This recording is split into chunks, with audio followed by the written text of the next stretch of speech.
They said the Inuit village was doomed to die from plague, but when a stubborn nurse arrived, the chief discovered something stronger than any disease. This is a story of Margaret O'Brien, whose healing hands and unbreakable spirit taught a leader that love could triumph over death itself. Margaret O'Brien stepped off the dog sled at the edge of Kibyuk's village, her medical bag clutched tightly in her frostbitten hands as she surveyed the devastating scene before her. The small Inuit settlement, which should have been bustling with the activities of daily survival in the harsh Arctic environment, lay eerily quiet under the pale winter sun. Smoke rose from only a few of the traditional dwellings, and the silence was broken only by the occasional sound of coughing or quiet weeping from within the structures. The smallpox epidemic that had been sweeping across the Northern Territories for months had finally reached this remote community, just as Margaret had feared it would when she received the desperate message calling for medical assistance. As a traveling nurse employed by the Canadian government's health service, Margaret had spent the last 3 years moving from settlement to settlement, fighting disease outbreaks and providing medical care to Indigenous communities that had no other access to trained health care. But this assignment was different from any she had faced before. The other nurses who had been contacted about the crisis had refused to come, declaring the situation too dangerous and the village too remote to justify the risk. Government officials had written off the community as a total loss, assuming that the epidemic would run its course and leave no survivors to worry about. Margaret had volunteered anyway, despite warnings from her supervisors that she was likely traveling to her own death. At 32, she had already survived more medical crises than most nurses encountered in entire careers, and she had developed both the skills and the stubborn determination necessary to fight diseases that others considered hopeless. "Are you certain about this, Miss O'Brien?" Dr. Harrison, her supervisor in Winnipeg, had asked when she insisted on accepting the assignment. "The reports we've received suggest that the epidemic is already too advanced to control. You'd be risking your life for very little chance of success." "Someone has to try," Margaret had replied simply. "These people deserve the same chance at survival that we would give to any other community facing a medical crisis." The argument was one she had made many times before, as government officials and medical authorities consistently undervalued the lives of Indigenous peoples and considered their communities expendable in ways that white settlements never were. Margaret had seen too many preventable deaths, too many communities abandoned to face disease and disaster alone to accept such callous calculations about human worth. Now, as she made her way through the village toward what appeared to be the largest dwelling, Margaret could see that the situation was indeed as dire as the reports had suggested. Bodies wrapped in traditional burial shrouds lay outside several homes, awaiting burial in ground that was too frozen to dig graves. The few people she glimpsed moving between buildings appeared weak and sick, their faces marked by the characteristic pustules that indicated smallpox infection. But Margaret had not come this far to be deterred by the magnitude of the crisis. She had medical supplies, vaccines, and most importantly, the knowledge and experience necessary to implement the quarantine and treatment protocols that could still save lives if applied quickly and systematically. The man who emerged from the largest dwelling to greet her was unlike anyone Margaret had expected to encounter. Tall and powerfully built despite the obvious signs of illness that marked his weathered face, he carried himself with the natural authority of someone accustomed to leadership. His dark eyes held depths of wisdom and strength that seemed undiminished despite the tragedy that was devastating his community. "I am Tepessa," he said in careful English, his voice hoarse but steady. "I lead what remains of this village. You're the nurse they said might come?" "I'm Margaret O'Brien," she replied, setting down her medical bag and pulling out her stethoscope. "And I'm here to help in whatever way I can. How many people are still alive?" Tepessa's expression grew grave as he considered the question. "Perhaps 30, from a community that once housed nearly 200. The disease came suddenly, spread quickly. Our traditional healers—" He paused, pain flickering across his features. "Our traditional healers were among the first to die." Margaret felt her heart sink at the numbers, but she forced herself to focus on the practical challenges ahead, rather than the magnitude of the loss. 30 people will still 30 lives that could potentially be saved with proper care and treatment. "I need to examine everyone who's still alive," Margaret said, opening her medical bag and beginning to organize her supplies. "We need to separate the sick from the healthy, establish quarantine protocols, and begin treatment for those who can still be helped. Many of my people are afraid. They have seen death come to those who were touched by outsiders' medicine. They may not trust your treatments." Margaret nodded, understanding the concern. She had encountered similar resistance in other communities where traditional healing practices conflicted with modern medical approaches, where people had learned to be suspicious of government representatives who claimed to be helping. "Then I'll need you to help me earn their trust," Margaret said, meeting Tepessa's eyes directly. "Your people will follow your lead. If you believe I can help them, they might be willing to try." What would you do if you arrived to save a dying community, knowing that their survival depended not just on your medical skills, but on convincing frightened people to trust a stranger with their lives? The conversation that followed established the foundation for what would become one of the most challenging and transformative experiences of Margaret's career. Tepessa agreed to help her implement medical protocols, but only after she proved that her treatments could actually help people, rather than simply hastening their deaths. The first test came immediately when Margaret was brought to examine a young woman named Siku, who was in the final stages of smallpox infection. The woman's fever was dangerously high, her breathing labored, and her skin covered with the pustules that indicated the disease had progressed to its most deadly phase. Traditional medical wisdom would have suggested that Siku was beyond help, that Margaret's limited supplies should be conserved for patients with better chances of survival. But Margaret had learned during her years of frontier nursing that desperate situations sometimes required unconventional approaches.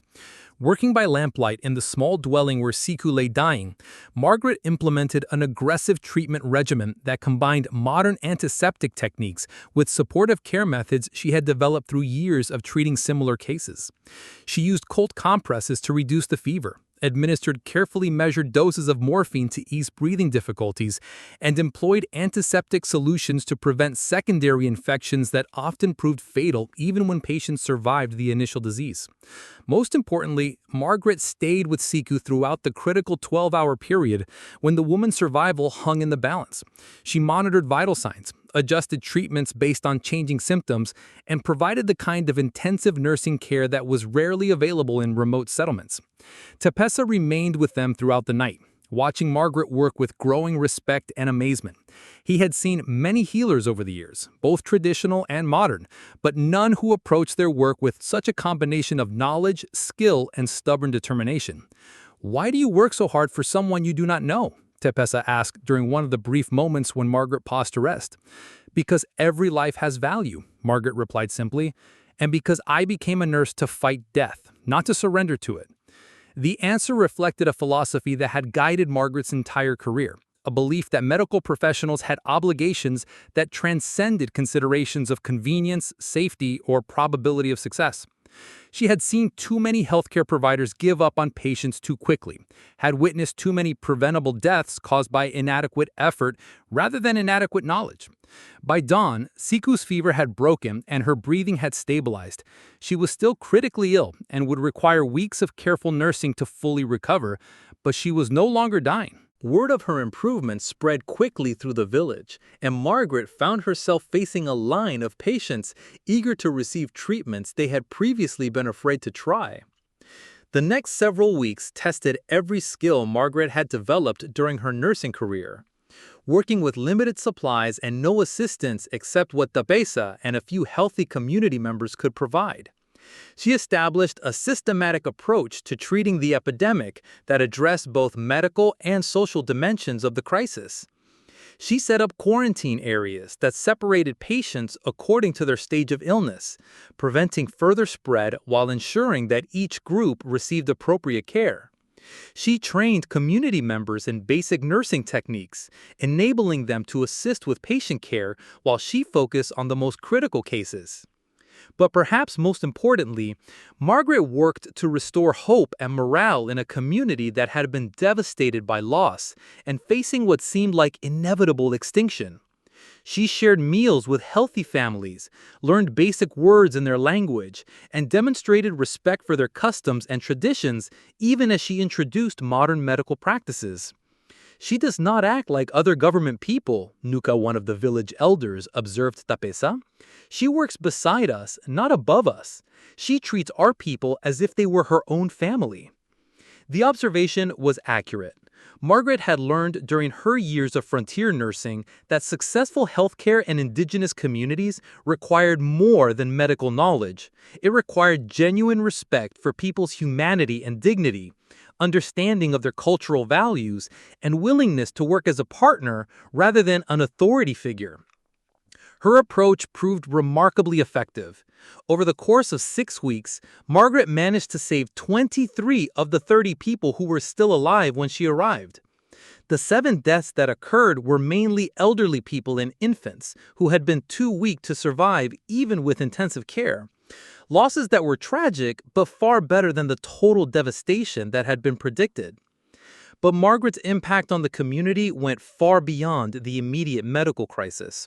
Her presence had restored hope and confidence in a group of people who had been facing cultural extinction as well as physical death. Her respect for their traditions while introducing beneficial innovations had created a model for how outside assistance could be provided without destroying indigenous identity and autonomy. Tapesa had been watching Margaret's work with growing admiration and something deeper that he was reluctant to acknowledge even to himself. As a leader who had dedicated his life to protecting and serving his people, he recognized in Margaret a kindred spirit, someone whose commitment to healing and service matched his own dedication to leadership and community welfare. "You have saved our village," Tapesa told Margaret as the last of the recovering patients was declared out of danger.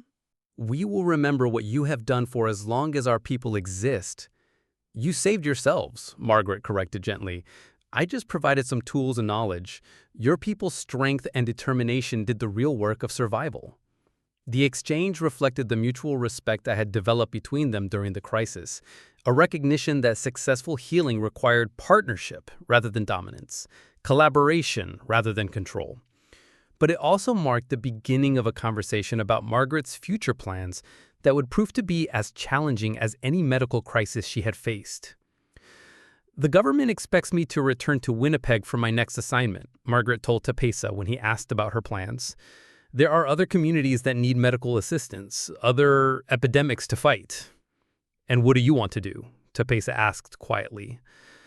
The question caught Margaret off guard because it forced her to acknowledge feelings she had been trying to ignore during the intense weeks of medical work.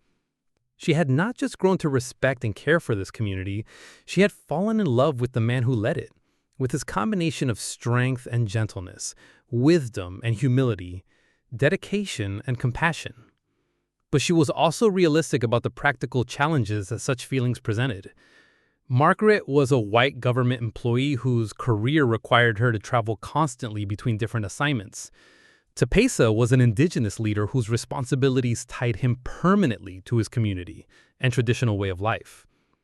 The differences between their worlds seemed as vast as the Arctic landscape that surrounded them. Can you imagine falling in love with someone whose life and responsibilities make a future together seem impossible? Even when the connection between you feels stronger than anything you've ever experienced? "I want to stay," Margaret admitted, surprising herself with the honesty of her response, "but I don't know if that's possible or practical or fair to anyone involved." Tapesa studied her face for a long moment before responding. "In our culture, we believe that when someone saves the life of the community, they become part of that community forever. You're not a visitor here anymore, Margaret. You are family." The words carried weight that went behind mere politeness or gratitude. Tapesa was offering Margaret not just acceptance, but full membership in a community that had survived centuries of challenges by maintaining strong bonds of mutual support and shared responsibility. "But my work," Margaret began. "Your work is healing," Tapesa interrupted gently.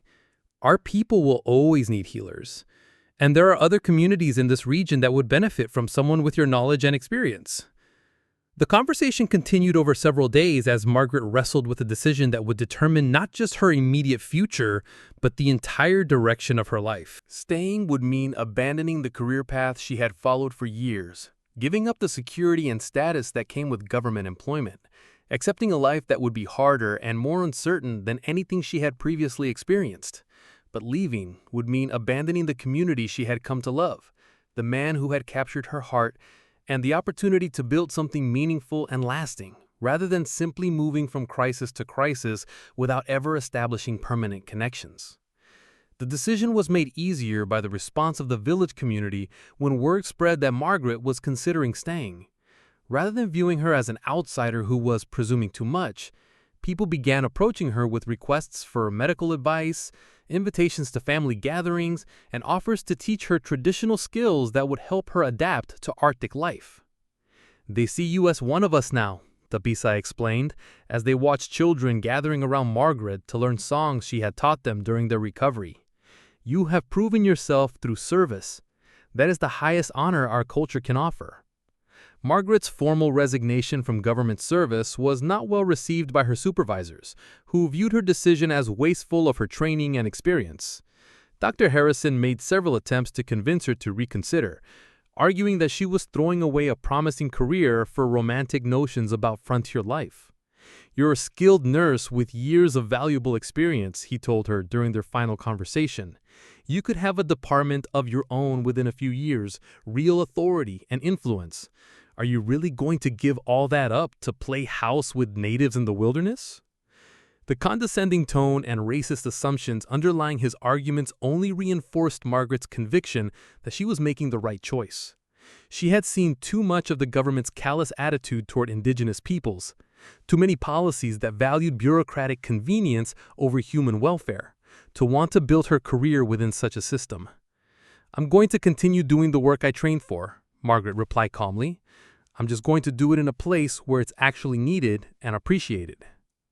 The wedding ceremony that united Margaret and Tapisa took place according to traditional Inuit customs, with the entire community participating in celebrations that lasted for several days. Margaret wore clothing that the village women had made for her, incorporating both traditional designs and practical adaptations for someone who would be working as a healer.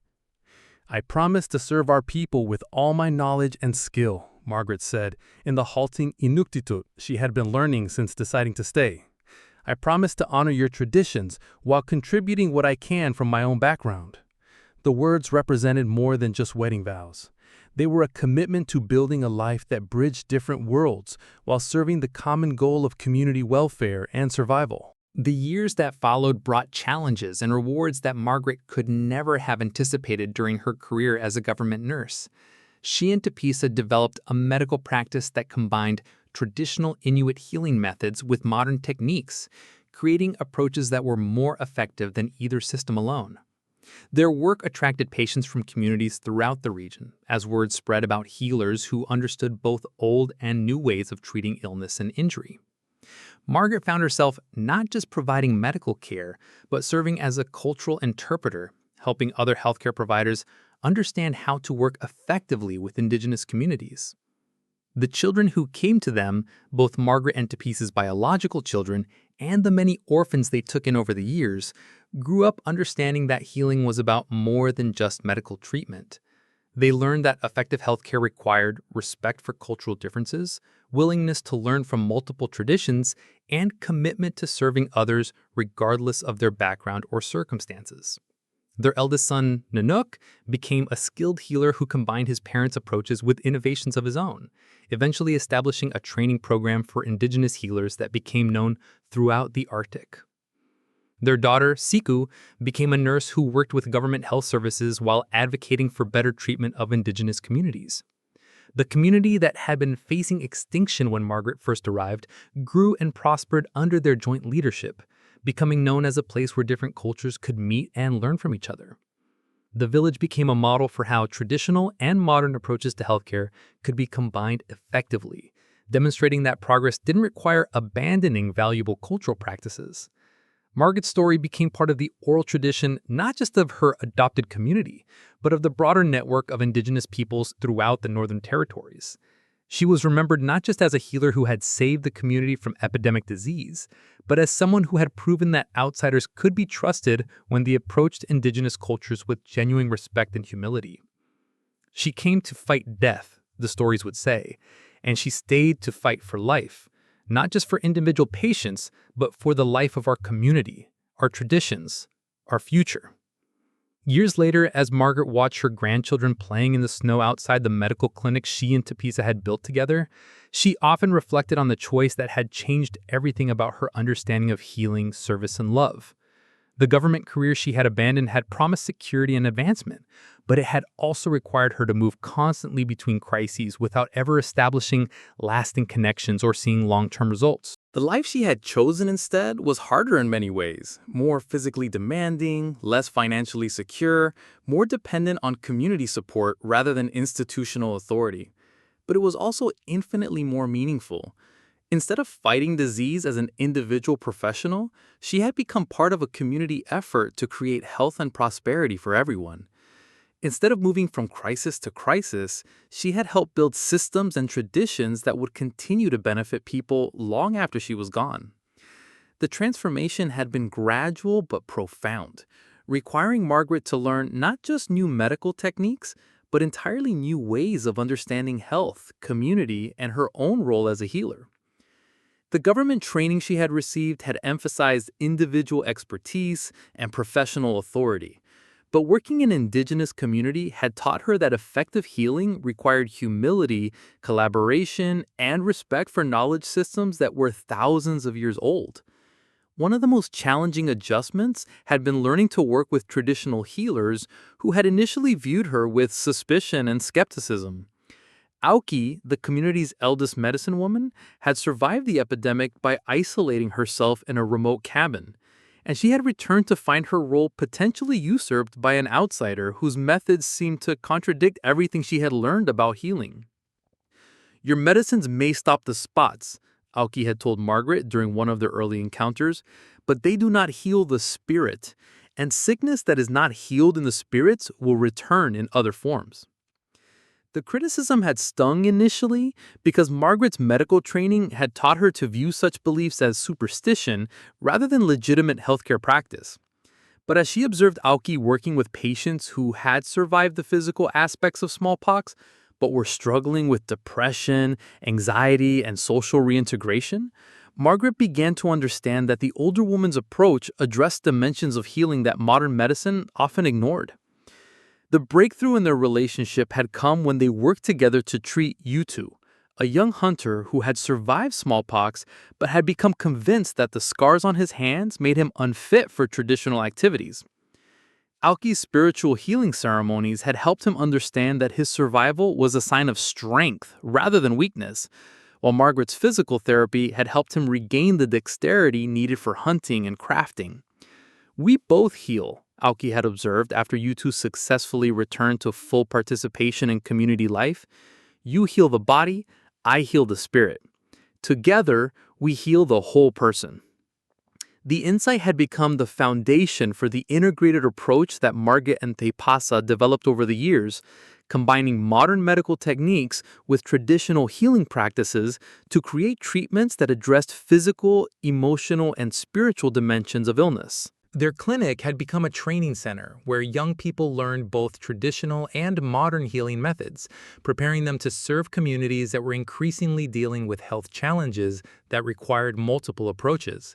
Students came from communities throughout the Arctic region to study with healers who had proven that different knowledge systems could complement rather than compete with each other.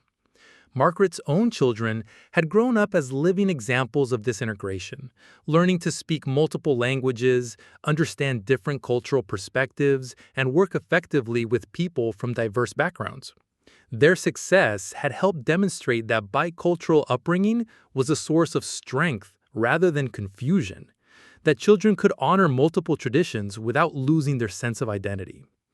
Nanook, their eldest son, had become particularly skilled at working with government health officials, using his understanding of both indigenous and bureaucratic cultures to advocate for better healthcare policies and resources for Arctic communities. His diplomacy had resulted in significant improvements in medical supply distribution, emergency response protocols, and training opportunities for indigenous healthcare workers. Siku, their daughter, had followed Margaret's path into nursing, but had specialized in community health education, developing programs that taught people how to prevent disease and maintain wellness using both traditional knowledge and modern health practices. Her work had been particularly effective in reducing infant mortality and improving maternal health outcomes throughout the region. Their youngest son, Tunu, had become an innovative healer who combined his parents' approaches with new techniques he developed through careful observation and experimentation. His success in treating conditions that had previously been considered incurable had attracted attention from medical researchers who were beginning to recognize the value of traditional healing knowledge. The grandchildren who played outside Margaret's clinic represented yet another generation of the family's commitment to healing and service. These children grew up taking for granted the idea that different cultures could learn from each other, that healing required multiple approaches, that strength came from diversity rather than uniformity. But perhaps the most significant long-term impact of Margaret's choice to stay had been the way it changed relationships between indigenous communities and government health services throughout the region. Her example had helped establish new protocols for how outside medical assistance could be provided without undermining traditional healing practices or community autonomy. Government health officials had initially been skeptical of Margaret's integrated approach, arguing that traditional healing methods were unscientific and potentially dangerous.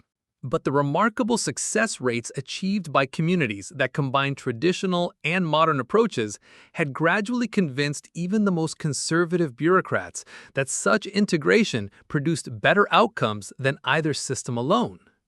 Dr. Harrison, Margaret's former supervisor, had visited the clinic several years after her resignation, officially to inspect government-funded medical facilities, but unofficially to see what had become of the nurse he had considered foolishly idealistic.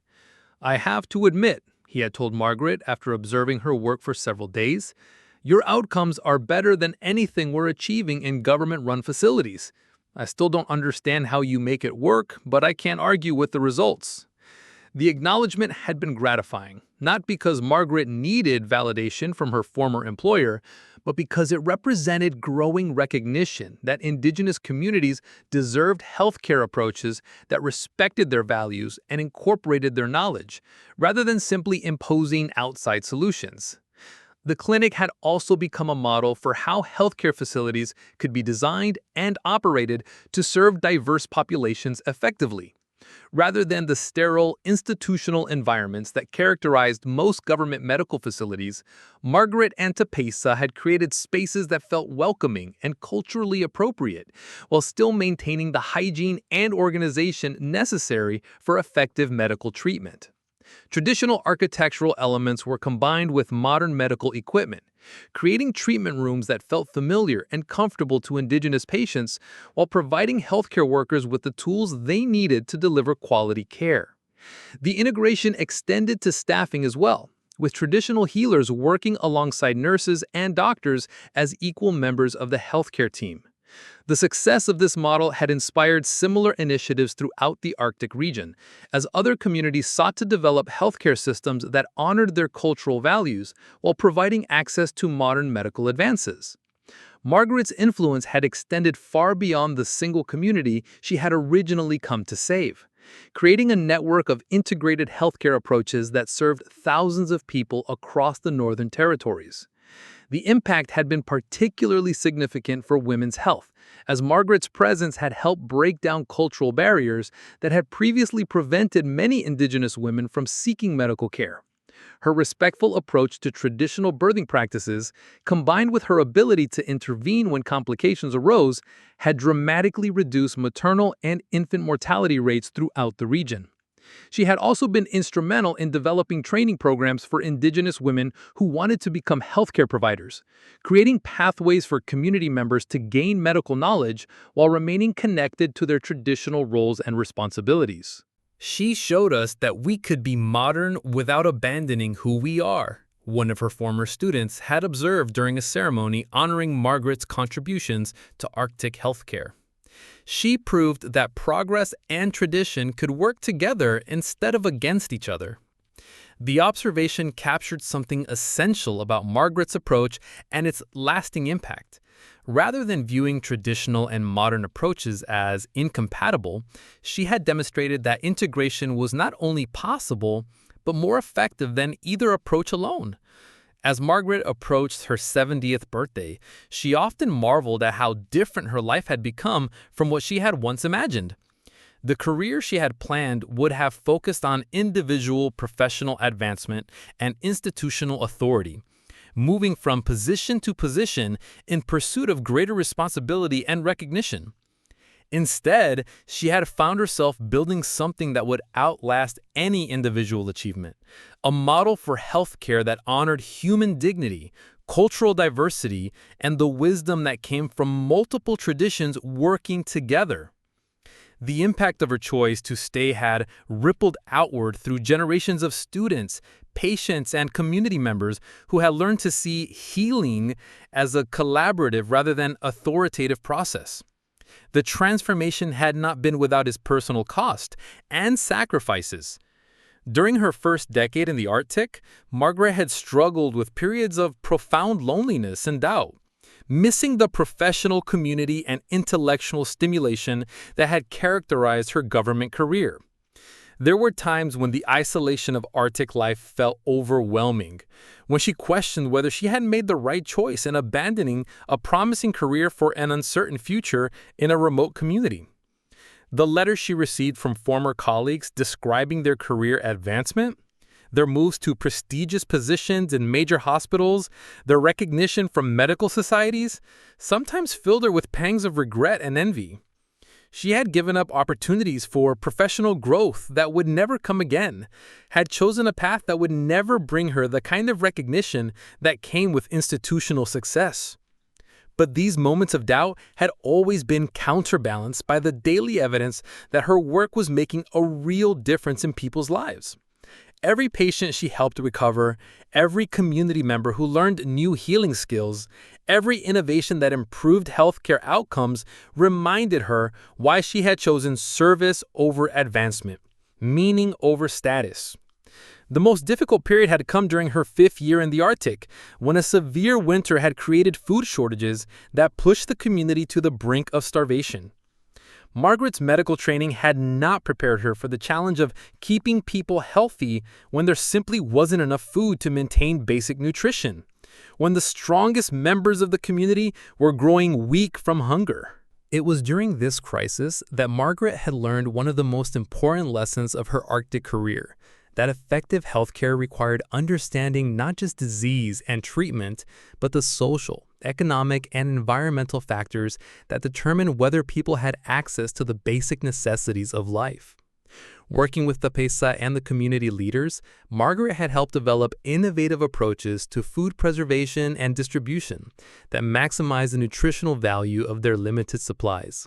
She had also used her government connections to advocate for emergency assistance, though the response had been slow and inadequate.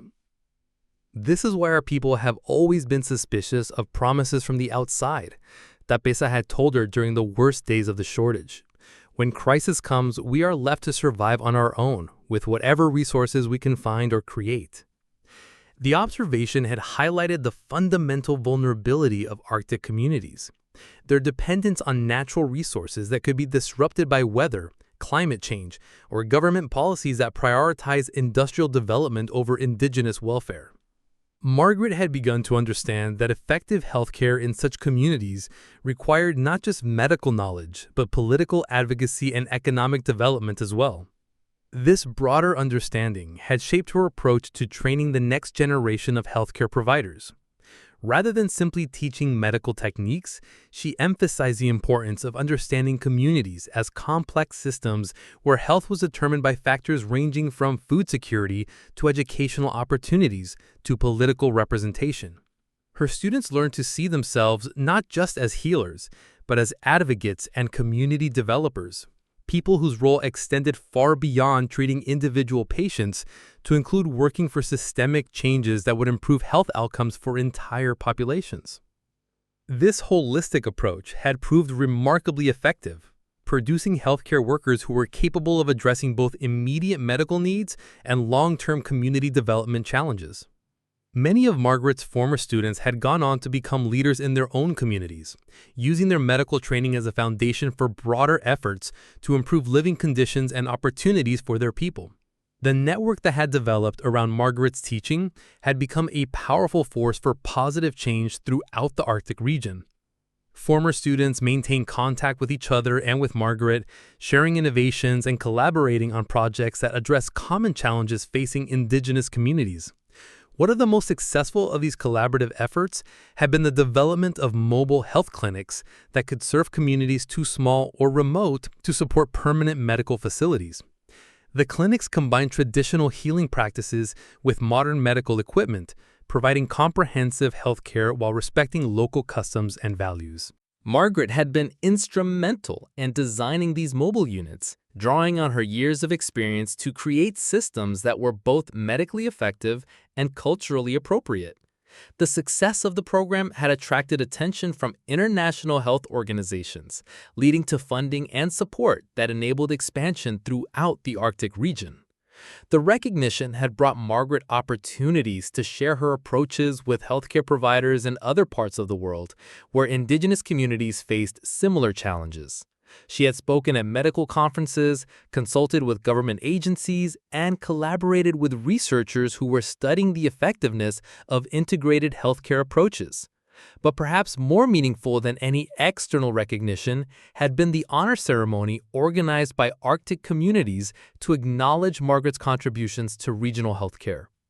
Representatives from dozens of communities had traveled to participate in celebrations that lasted for a week, sharing stories about how Margaret's work had influenced their own approaches to healing and community development. She taught us that healing is not something done to people, but something done with people, one speaker had observed during the ceremony. She showed us that the best medicine comes from combining the wisdom of many traditions, not from imposing the authority of one. The ceremonies had included the formal presentation of a traditional name that honored Margaret's role as a bridge between cultures and the teacher of healers. The name, Sikupanya, meant ice flower, and acknowledged both her resilience in harsh conditions and her ability to create beauty and growth in environments where others saw only difficulty and limitation.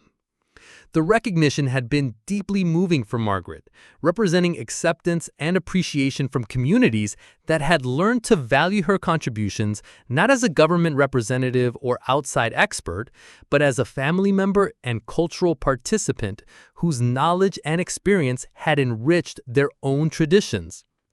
But perhaps more meaningful than any external recognition had been the everyday evidence of Margaret's impact on the lives of people she had touched over the decades.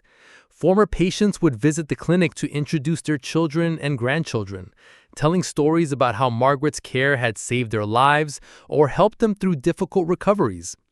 Community members who had learned healing techniques from Margaret had become healers themselves, passing on knowledge and approaches that combine traditional and modern methods. The ripple effects of her teaching had spread far beyond anything she could have achieved through individual patient care, creating networks of skilled healers throughout the Arctic region. The children and grandchildren who had grown up around Margaret's clinic had absorbed lessons about cultural integration, community service, and the value of different knowledge systems that shaped their own approaches to life and work. Many had gone on to careers in healthcare, education, and community development, carrying forward the principles and values they had learned from watching Margaret work. Her own grandchildren had become particularly effective ambassadors for the integrated approaches she had pioneered, moving easily between traditional and modern worlds while maintaining strong connections to their cultural heritage. Their confidence and competence had helped demonstrate that bicultural upbringing was a source of strength rather than confusion. The youngest of her grandchildren, Kira, had shown remarkable aptitude for both traditional healing and modern science, spending her summers learning from Auki and other traditional healers, while excelling in her studies at the territorial high school. At 16, she was already assisting with patient care and showing innovative thinking about how different healing approaches could be combined more effectively.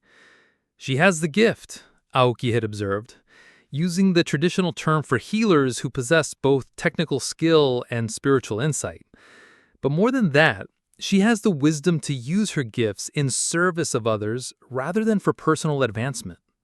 The observation had pleased Margaret greatly, not just because it suggested that another generation would carry forward the work she had started, but because it indicated that the values and principles she had tried to model were being absorbed and internalized by young people who would shape the future of Arctic healthcare. As winter approached and the Northern Lights began their annual display across the Arctic sky, Margaret often found herself thinking about the legacy she would leave behind when her own time came to join the ancestors. The individual lives she had saved and healed were important, but the systems and approaches she had helped establish would continue to benefit people long after she was gone. The clinic that had started as an emergency response to an epidemic had evolved into a permanent institution that served as both a healthcare facility and the training center. The integrated approaches she had pioneered had become standard practice throughout the region, influencing government policies and medical education programs. But perhaps most importantly, Margaret had helped demonstrate that effective healthcare required more than just medical knowledge. It required respect for the people being served, understanding of their cultural values and practices, and a willingness to learn from different traditions and perspectives. The stubborn nurse who had refused to abandon a supposedly doomed village had discovered that saving lives was not just about medical intervention, but about building relationships, communities, and systems that supported health and wellness over the long term. Her legacy would live on not just in the individual lives she had touched, but in the transformed understanding of what it meant to heal and be healed. The epidemic that had brought her to the Arctic had been devastating, but it had also created opportunities for transformation that would never have existed under normal circumstances. The crisis had broken down barriers and conventional approaches, forcing people to try new methods and accept help from unexpected sources.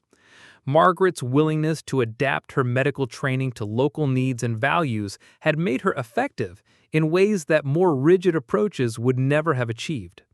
Her success had not come from imposing outside solutions, but from learning to work within existing cultural frameworks while contributing knowledge and techniques that enhanced rather than replaced traditional practices.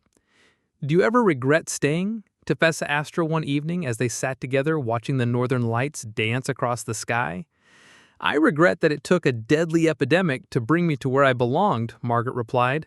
"But I don't regret a single day of the life we've built together." The answer reflected the profound transformation that had occurred since that winter day when a stubborn nurse had refused to abandon a supposedly doomed village. Margaret O'Brien had discovered that the most powerful medicine wasn't found in any medical bag, but in the willingness to commit one's life completely to the service of others. They had said the Inuit village was doomed to die from plague, but when Margaret arrived with her unbreakable determination to save every life possible, Tefessa had discovered something stronger than any disease: the power of love and commitment to triumph over even the most devastating challenges. The traveling nurse who had come to fight an epidemic had stayed to build a legacy of healing that would continue for generations, proving that sometimes the most important journeys ended not with returning home, but with discovering where home was meant to be all along.